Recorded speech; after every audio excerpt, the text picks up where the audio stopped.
Good morning friends, कैसे हो आप लोग? आई होप सब लोग अच्छे होंगे। तो आज हम लोग अपना नया टॉपिक स्टार्ट करने जा रहे हैं। मौर्य साम्राज्य के बारे में आज हम देखेंगे। हम लोग का मौर्य काल कंप्लीट हो गया था और हम लोगों ने अपने मौर्य काल का प्रशासन, समाज, धार्मिक व्यवस्था, अर्थव्यवस्था, राजनीतिक व्यवस्था सब कुछ कंप्लीट किया था। क्वेश्चन भी हम लोग देख लेते थे, सॉल्व कर लेते थे। दो जो है दो पार्ट में मैंने क्वेश्चन बनाए हैं, आप लोग जाके देख सकते हो। और आज हम लोग उसके आगे का टॉपिक कंप्लीट करेंगे, यानी मॉडर्न काल यानी पोस्ट मॉडर्न पीरियड है, जो 185 से शुरू होता है। तो आइए उसमें देखेंगे पहले हम कुछ चीजों को, ठीक है, और डिटेल में पूरा पढ़ेंगे। लेकिन उसके पहले आप लोग वीडियो को लाइक कर दीजिए और चैनल को सब्सक्राइब कर दीजिए, और ठीक है वीडियो को शेयर कर दीजिए जिससे लोगों को पढ़ सके और लोग जो है लॉकडाउन में जिससे आप लोग पढ़ सके, ठीक है। और लाइक करना मत भूलिएगा जिससे मुझे फीडबैक मिल सके और हम जो भी कमियां हैं उसको दूर कर सकते, ठीक है। आप लोग कमेंट बॉक्स में बता सकते हो। तो आइए स्टार्ट करते हैं अपने मौर्य काल का टॉपिक पढ़ने के लिए। इसमें पहले कुछ बातों को जान लीजिए। सबसे पहले देखते हैं कि मौर्योत्तर काल जो है इसने कुछ देशी शासकों शासित किया और वही कुछ विदेशी शासकों ने शासित किया। देशी शासक कौन से थे? देशी शासक की बात करें तो दो भागों में देशी और विदेशी शासक। देशी शासक की अगर बात करें तो इसमें थे, पहला हमारे यहाँ जो राजवंश का ने शासन किया वो शुंग वंश ने, और अगला जो था वो कर्ण वंश था। शुंग वंश के बाद कर्ण वंश आया, कर्ण वंश के बाद आया सातवाहन वंश, सातवाहन वंश के बाद आया चेदी वंश, ठीक है।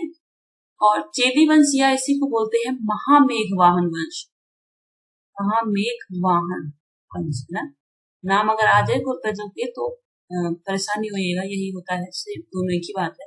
और विदेशी शासकों में अगर देखें तो सबसे पहले हम भारत में आए इंडो ग्रीक मौर्योत्तर काल में, ठीक है, इंडो ग्रीक या हिंद यमन, और उसके बाद शक आए, उसके बाद आए पार्थियन और कुषाण, ठीक है। इसमें से जो है कुषाण है ये काफी प्रभावशाली था। तो ऐसे ही कुछ देशी और विदेशी राजवंशों ने हमारे यहाँ शासन किया।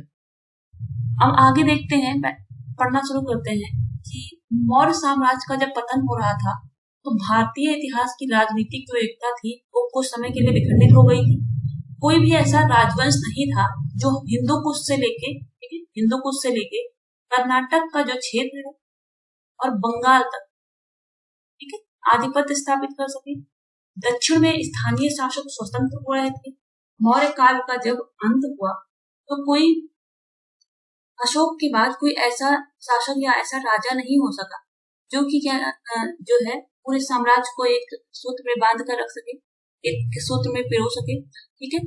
कुछ शासक हुए, जैसे अंतिम शासक बृहद्रथ, इसके पहले भी कई शासक हुए थे लेकिन वो इतने योग्य नहीं रहे, ठीक है, और इतने प्रशासनिक रूप से कुशल नहीं थे, या कहिए कि इनके अंदर प्रशासनिक कुशलता या योग्यता इतनी नहीं थी कि ये साम्राज्य को अच्छे से चला सके, ठीक है।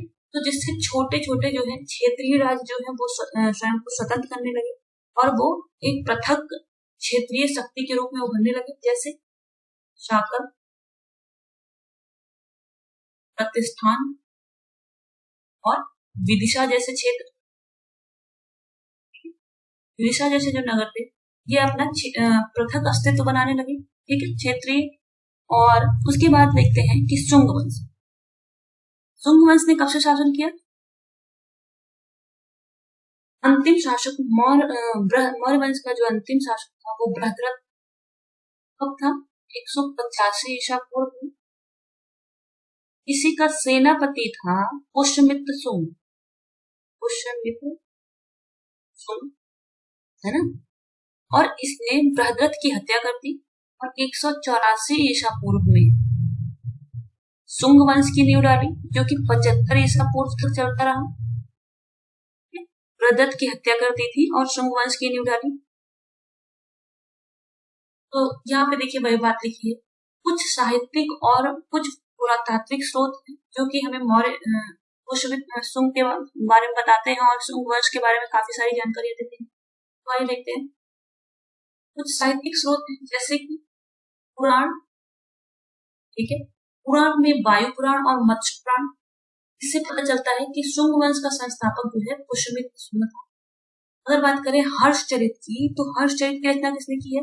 हर्षचरित की रचना की है बाणभट्ट ने, ठीक है।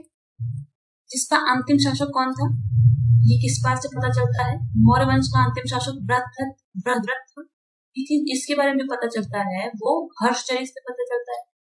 हर्षचरित की रचना की थी बाणभट्ट ने, ठीक है। ये आपसे रचनाकार और रचनाविद पूछ सकते हैं। पतंजलि के महाभाष्य की बात करें तो पतंजलि जो थे,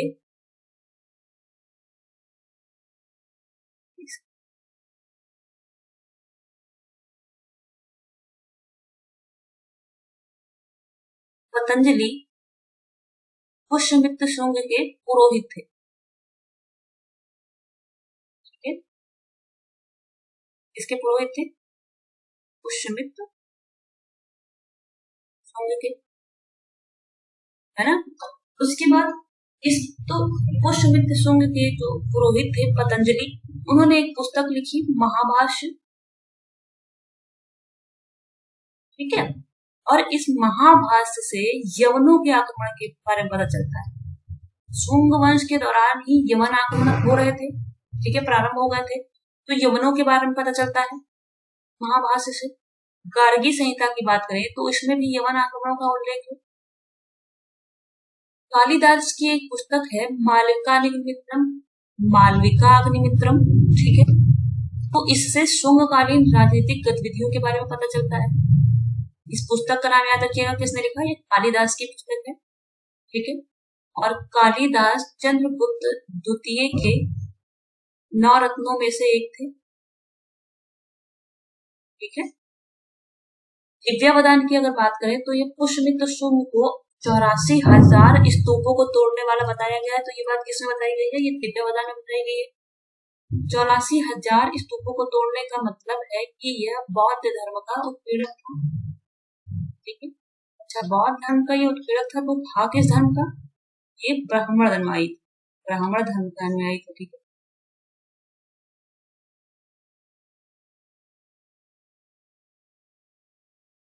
इसने 2 अश्वमेध यज्ञ कराए थे, तो ये भी आगे देखते लिखा। अयोध्या अभिलेख की बात करें, पुरातात्विक स्रोतों की बात करें तो अयोध्या अभिलेख अगर देखते हैं हम, अयोध्या अभिलेख किसने लिखवाया था? इसका उत्तराधिकारी था धनदेव, ठीक है। धनदेव जो है पुष्यमित्र शुंग का उत्तराधिकारी था। इसने अयोध्या अभिलेख लिखवाया था और इसी से पता चलता है कि पुष्यमित्र शुंग ने 2 अश्वमेध यज्ञ कराए, ठीक है। तो क्वेश्चन ऐसे आता है कि अयोध्या अभिलेख जो है किससे संबंधित? अगर बेशनगर का अभिलेख की देखें तो बेशनगर का जो अभिलेख है ये किसका है? बेशनगर का अभिलेख हेलियोडोरस से संबंधित है,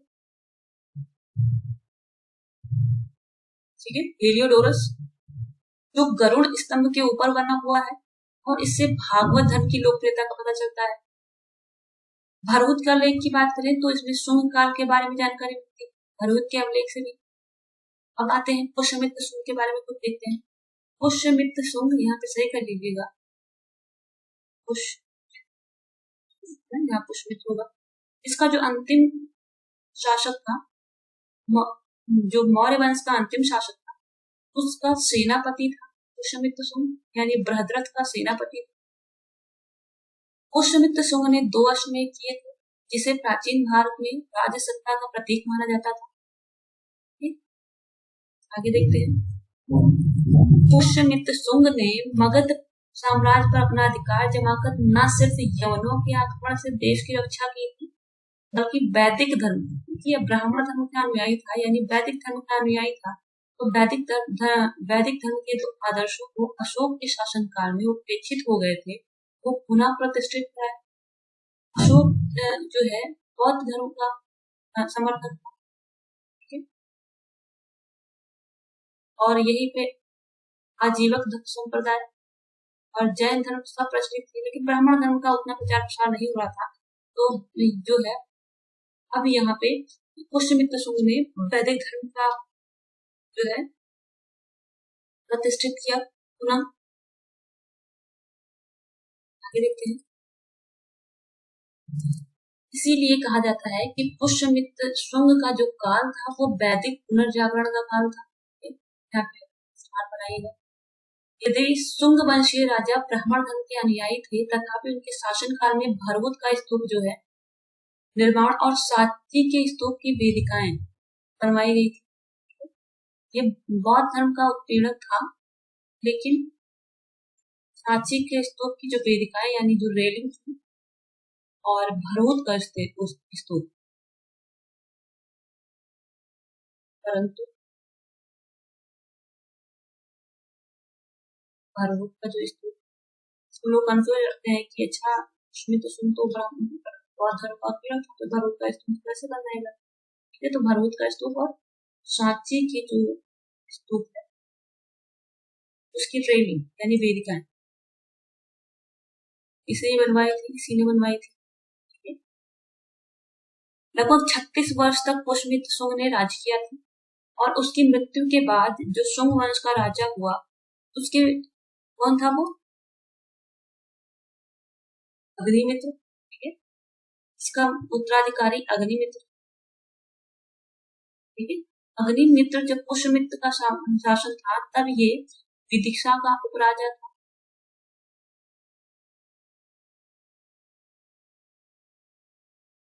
और जो है शुंग वंश का अंतिम शासक कौन था? शुंग वंश का अंतिम शासक था देवभूति। शुंग वंश का अंतिम शासक देवभूति था, जिसकी हत्या कर दी थी किसने? वसुदेव ने। वसुदेव कौन था? वसुदेव कर्ण वंश का संस्थापक। ठीक है, वसुदेव ने देवभूति की हत्या करके कर्ण वंश की स्थापना की थी, जो कि 75 ईसा पूर्व से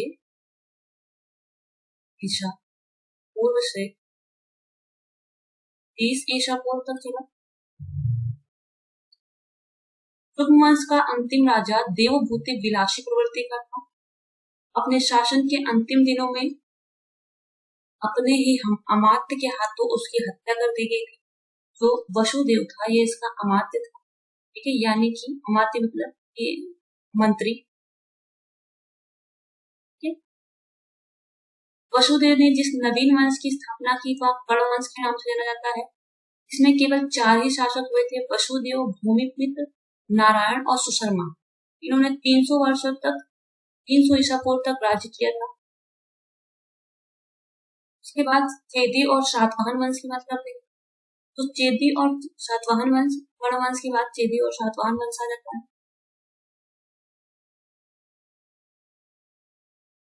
ठीक है, प्रथम शताब्दी ईसा पूर्व में विंध्य पर्वत के दक्षिण में 2 शक्तियों का उदय हुआ। एक कलिंग का चेदी वंश और एक दक्कन का सातवाहन वंश। ठीक है, जो कलिंग का चेदी वंश था यह महामेघ वंश था। इस वंश का जो सर्वाधिक शक्तिशाली राजा था वो कौन था? चेदी वंश का सर्वाधिक शक्तिशाली राजा कौन था? हार्वेल। इसमें देखिए आपसे ज्यादा कुछ नहीं पूछा था, इसमें आपसे क्वेश्चन कैसे पूछेंगे? चेदी वंश का संस्थापक कौन था और शुंग वंश का संस्थापक कौन था? शुंग वंश के बारे में पुष्यमित्र शुंग के बारे में कुछ क्वेश्चन पूछ सकते हैं। हाँ, कि जो है अभिलेख किससे संबंधित है, अयोध्या का अभिलेख किससे संबंधित है? तो कुछ अभिलेखों के बारे में जो प्रसिद्ध अभिलेख है उनसे और शासक से संबंध क्या थे, किस शासक से संबंधित है वो अभिलेख, किसके बारे में जानकारी देते हैं, ऐसे क्वेश्चन पूछेगा। या फिर आपसे पूछेगा कि सातवाहन वंश का जो संस्थापक कौन था। ठीक है, कुछ ऐसे क्वेश्चन पूछेगा ताकि नेक्स्ट वीडियो में जब हम लोग देखेंगे कि सातवाहनों ने भारत में कौन सा प्रभाव डाला, तो इसका जो है कुछ क्वेश्चन जो है वहां से पूछे जाते हैं 2-4। बाकी बस केवल संस्थापक आप याद रखिए और इससे ज्यादा इससे मौर्य काल से कुछ नहीं आता। हम कहते हैं जो चेदी वंश का सबसे शक्तिशाली शासक था वो खारवेल हुआ, जो इस वंश का तीसरा शासक था और ये जैन धर्म का संरक्षक था। जैनियों के लिए इसने उदयगिरी और खंडगिरी में पहाड़ियों का निर्माण कराया था। ठीक है। उदयगिरी पहाड़ी में स्थित जो हाथी गुम्फा अभिलेख है, जैसे यहाँ पे लिखा हुआ है हाथी गुम्फा अभिलेख, ऐसे क्वेश्चन आता है कि हाथी गुम्फा अभिलेख है वो किससे संबंधित, तो यहाँ पे लिखा होगा कि जैसे मान लीजिए मिलान करने का हाथी गुम्फा अभिलेख,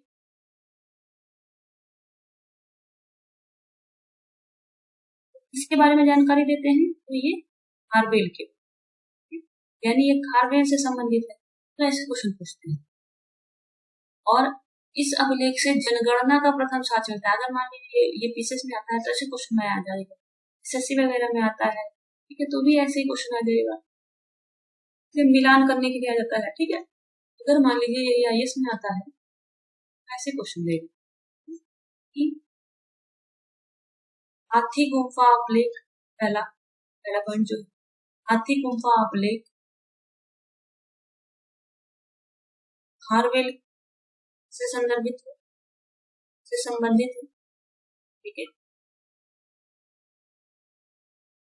दूसरा है इससे जनगणना का प्रथम साक्ष्य मिलता है, जनगणना का प्रथम साक्ष्य मिलता है। और दूसरा तीसरा जो है कि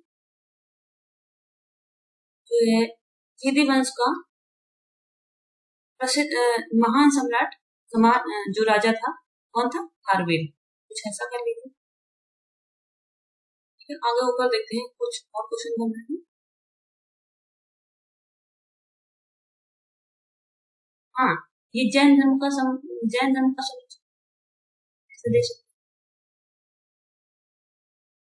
अब आपको इसमें बताना है कि पहला, दूसरा, तीसरा, तो कौन सा सही है, तो चारों सही है, ठीक है। तो ऐसे क्वेश्चन आते हैं, इसलिए जब पढ़िए तो ध्यान लगा कर पढ़िए। उसके बाद सातवाहन वंश की बात करते हैं, आंध्र सातवाहन वंश। तो आंध्र सातवाहन वंश का जो क्षेत्र है वो कहाँ से था, वो महाराष्ट्र, आंध्र और कर्नाटक तक था। महाराष्ट्र, आंध्र और कर्नाटक में फैला हुआ था। पुराणों में इन्हें आंध्र भोज या आंध्र भ्रत भी कहा है, आंध्र भोज या आंध्र भ्रत कहा जाता था, और अभिलेखों में इन्हें सातवाहन कहा गया। पुराणों में इस वंश का जो संस्थापक था वो सिमुक माना गया, और इसने कर्ण वंश के जो अंतिम राजा थे सुशर्मा को मार दिया था, किसने, सिमुक ने, ठीक है। और सातवाहन वंश की नींव डाली थी। यहाँ पे देखिए कर्ण वंश का जो अंतिम शासक था कौन था, सुशर्मा, इसको किसने मारा था, सिमुक ने, और सातवाहन वंश की नींव डाली थी, ठीक है। गौतमी पुत्र सातकर्णी, जो सातवाहन वंश का प्रसिद्ध शासक था, वो गौतमी पुत्र सातकर्णी था, महानतम शासक कौन था, गौतमी पुत्र सातकर्णी। और इसकी मृत्यु के बाद इसका पुत्र बैठता है वशिष्ठी पुत्र पुलवामी, जो है राजगद्दी पे बैठता है। यज्ञ श्री सातकर्णी सातवाहन वंश का अंतिम शक्तिशाली राजा होता है। इसके मृत्यु के बाद सातवाहन साम्राज्य के विघटन की प्रक्रिया जारी हुई, और जो है छोटे छोटे राज्यों में विभक्त हो जाता है। कब से कब तक शासन होता है, साम्राज्य होता है इनका सातवाहन वंश का 30 ईसा पूर्व से 250 ईस्वी, ठीक है। यहाँ पे आ जाएगा धीरे धीरे करके एक पहली शताब्दी, तो उसके बाद फिर ईस्वी स्टार्ट हुआ। सातकर्णी प्रथम ने 2 अश्वमेध तथा 1 राजसूय यज्ञ का अनुष्ठान किया था। इसने गोदावरी तट पर स्थित प्रतिष्ठान को अपनी राजधानी बनाया था। याद रखिए, प्रतिष्ठान को अपनी राजधानी बनाया था। पूछा जा सकता है, सातवाहन शासक हॉर्न स्वयं एक कवि था और इसके कवियों और विद्वानों का आश्रयदाता था। इसने गाथा सप्तशती पुस्तक या मुक्तक काव्य की रचना की है।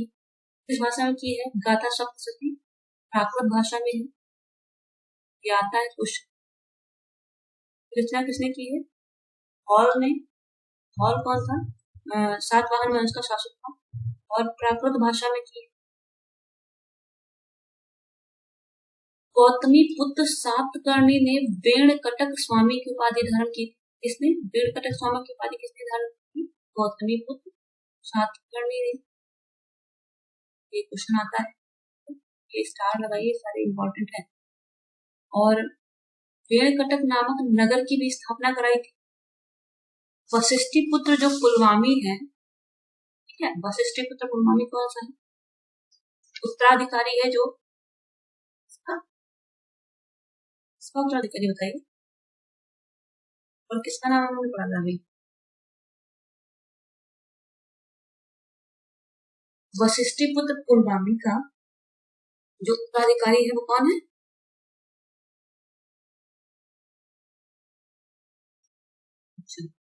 वशिष्ठी पुत्र पुलवामी जो है गौतमी पुत्र सातकर्णी का उत्तराधिकारी है और इसने स्वयं को आंध्र सम्राट कहा है। क्या कहा है? आंध्र सम्राट।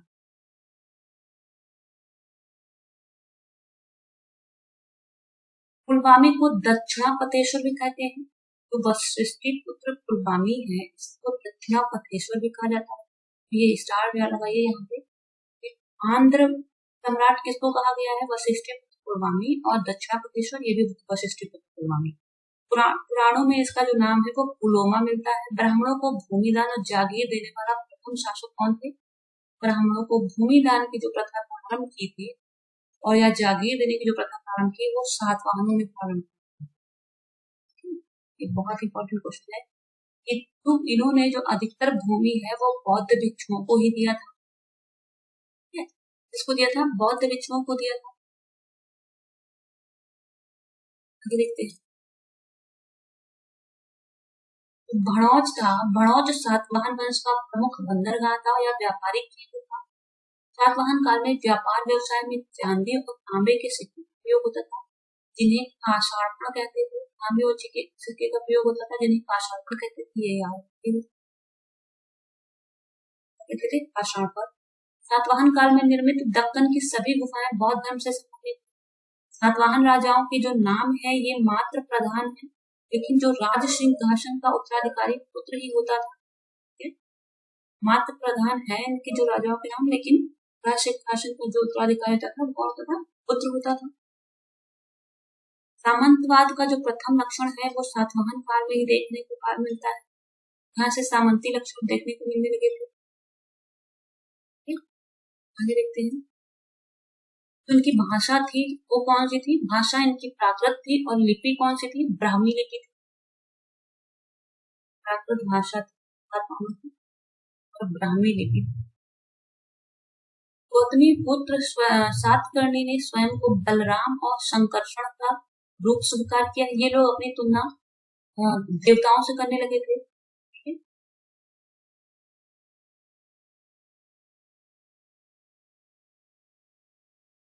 और गौतमी पुत्र सातकर्णी को वेदों का आश्रय दाता कहा गया है।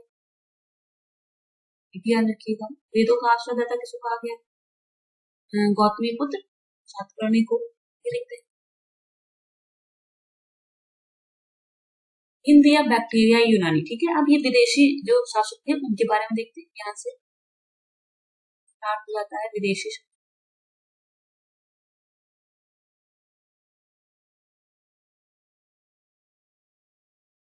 मौर्यों के पतन के पश्चात पश्चिमोत्तर भारत में मौर्यों के स्थान पर मध्य एशिया से आई अनेक बाह्य शक्तियों ने अपना साम्राज्य स्थापित कर दिया। ये लोग किधर से आए थे? ये लोग पश्चिम एशिया से आए थे। पाकिस्तान वाला जो रास्ता है। मौर्योत्तर काल में भारत पर आक्रमण करने वालों में जो प्रथम सफल आक्रमण था वो हिंद यवन यानी इंडो ग्रीक शासक या डेमेट्रियस। पहला हिंद यवन शासक कौन था? डेमेट्रियस। इसने सिंध और पंजाब पर अपना आधिपत्य स्थापित कर लिया था। सबसे पहले इसने सिंध जीता और पंजाब जीत लिया। इसने अपनी राजधानी जो बनाई थी वो शाकल को बनाई थी। जो शाकल था वो शिक्षा के प्रमुख केंद्र के रूप में प्रसिद्ध था और इसकी जो तुलना है वो पाटलिपुत्र से की जाती थी उस समय। जाकर जो है शिक्षा का प्रमुख केंद्र था। इसकी तुलना पाटलिपुत्र से की जाती थी। सबसे प्रसिद्ध शासक कौन था? इंडो ग्रीक का सबसे प्रसिद्ध शासक था मिनांडर।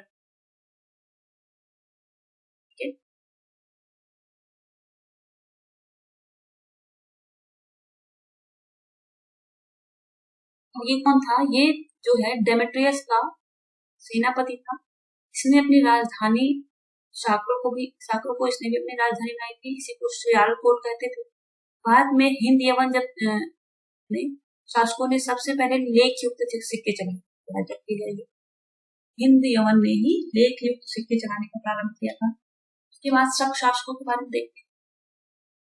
कई बार इसको सीरियल वाइज लगाने से आ जाता है। ठीक है, इसमें शक इंडो ग्रीक पहला, दूसरा, और उसके बाद कौन आया था? पार्थिया, और उसके बाद यहाँ पे शाम। ये है चौथा, ये तीसरा कर लेते हैं। अब इसको ऐसे आ जाएगा कि क्रमबद्ध रूप से व्यवस्थित।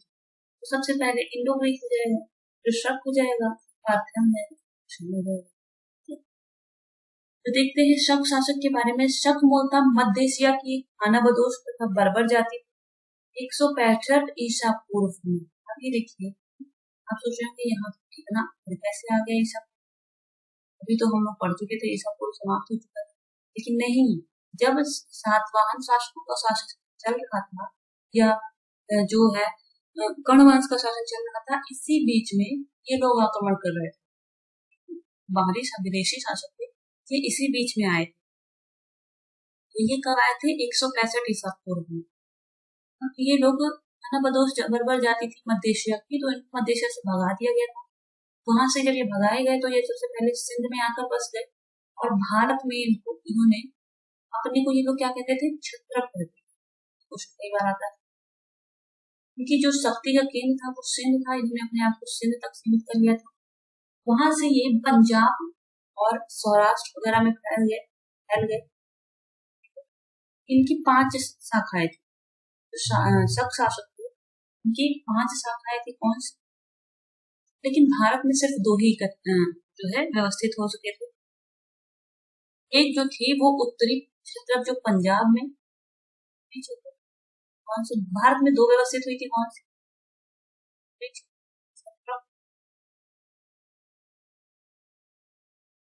तो पंजाब यानी तक्षशिला,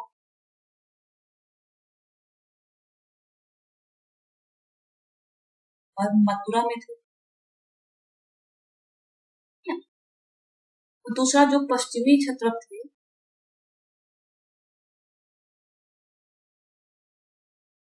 ये थे नासिक और उज्जैन में।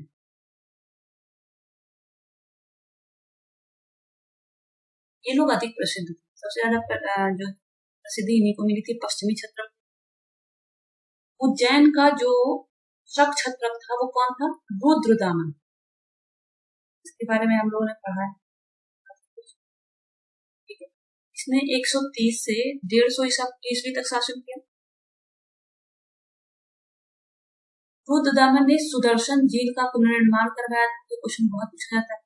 इसे चंद्रगुप्त मौर्य ने ही बनवाया था। सुदर्शन झील का जो बनवाया किसने था? चंद्रगुप्त मौर्य ने। पुनर्निर्माण किसने करवाया था? तो वो रुद्रदामन ने करवाया था। इसकी मरम्मत अशोक ने करवाई थी। और ये संस्कृत का प्रेमी था। इसी ने सबसे पहले विशुद्ध संस्कृत अभिलेख, यानी जूनागढ़ अभिलेख जो है संस्कृत भाषा में, इसने जारी किया था, रुद्रदामन ने। ये पूछा जाता है कई बार, रुद्रदामन। तो इस किससे संबंधित है? यहाँ पे लिख देंगे जूनागढ़ अभिलेख। ये तो आपको मिलान करना होगा।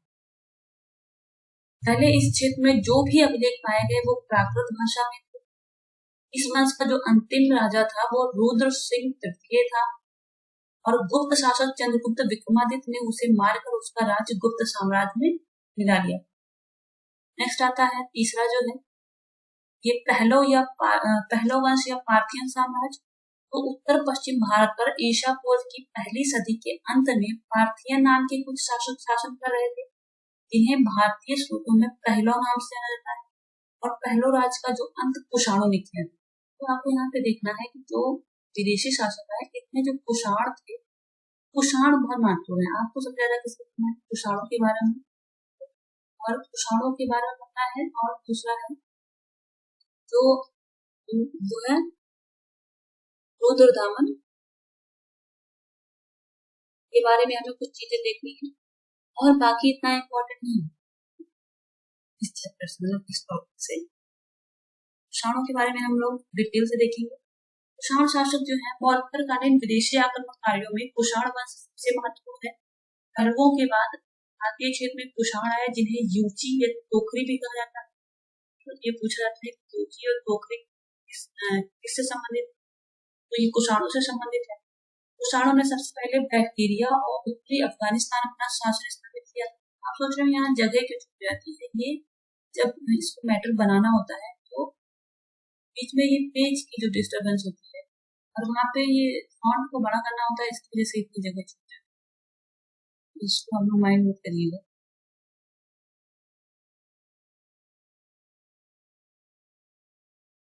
अंत में इन्होंने सिंधु घाटी तथा गंगा के मैदान के अधिकांश क्षेत्र पर अधिकार कर लिया था। कुषाण वंश का जो संस्थापक था वो कौन था? उजुल कटफिसेस। क्वेश्चन आया हुआ है कई बार पीसेस में। इसने तांबे का सिक्का चलाया था, ये भी पूछा जाता है। इसने कौन सा सिक्का चलाया था? ठीक है, एक ऐसे ही एक है विम कटफिसेस, इसका उत्तराधिकारी है। सिक्कों के एक भाग पर यवन शासक हर्मियस का नाम लिखित है, दूसरे भाग पर उजुल का नाम खरोष्टी लिपि में खुदा हुआ है। यहाँ पे देखिए, उजुल कटफिसेस के बाद विम कटफिसेस शासक बनता है, जिसने सबसे सोने का सिक्का जो है जारी किया था सबसे पहले। और इस सिक्कों पर शिव और नंदी की त्रिशूल की आकृतियां है, महेश्वर की उपाधियां उत्कीर्ण है। इसने अपना नाम सिंधु नदी के पूर्व में इसने अपना राज्य सिंधु नदी के पूर्व में फैलाया था, और रोम के साथ इसके अच्छे व्यापारिक संबंध थे। विम कटफिसेस के बाद कनिष्क ने कुषाण साम्राज्य की सत्ता संभाली। कनिष्क के बारे में हमें बहुत डिटेल से हम लोग आगे पढ़ेंगे इसमें सुधारों के बारे में। कनिष्क कुषाण वंश का महानतम शासक था। इसका जो कार्यकाल है वो 78 ईसा पूर्व माना जाता है, क्योंकि इसी ने 78 ईसा पूर्व में संवत प्रारंभ किया था। इसके साम्राज्य में अफगानिस्तान, सिंध, बैक्टीरिया और पार्थिया के क्षेत्र सम्मिलित थे। कनिष्क ने भारत में अपना साम्राज्य विस्तार मगध तक किया हुआ था, और यहीं से प्रसिद्ध विद्वान अश्वघोष को अपनी राजधानी फिरोजपुर ले जाता है। इसने कश्मीर को जीता था, और वहां पर कनिष्कपुर नामक नगर बसाया था।